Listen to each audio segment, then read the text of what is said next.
కొడుకులకు ఒకటే చెప్తా, అరే లుచ్చానా కొడుకులారా, మీకు నాస్తిక కుక్కలకు ఒకటే చెప్తా, మీకు హక్కు ఉండేమో కానీ వేరోళ్ళ మనోభావాలను కించపరిచే హక్కు లేదు. ఏమనంటే ఆర్టికల్ పట్టుకొని వస్తారు. ఈ కొడుకులు అసలు దేశానికి దేనికి ఉపయోగం? ఈ నాస్తిక కొడుకుల వల్ల ఏం ఉపయోగం చెప్పు? ఏమైనా ఉపయోగమా? ఈ కొడుకులంతా నేను చెప్తున్నా, ఈ నాస్తిక నా కొడుకులంతా హిందూ మతంపై విద్వేషాన్ని విరజమ్మే ప్రయత్నం విషయం ఉంటుంది వీళ్ళకి, హిందువులపై ఈ కొడుకులకంతా.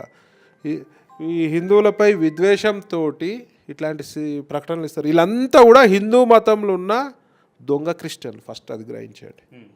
ఇలా దొంగ క్రిస్టియన్ల అవతారం ఎత్తుకొని పేర్లు మార్చుకోరు ఈ కొడుకులు. మళ్ళీ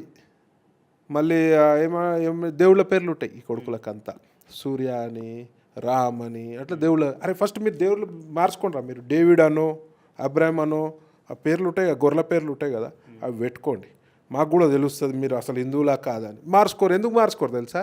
రిజర్వేషన్లు పొందుతారు.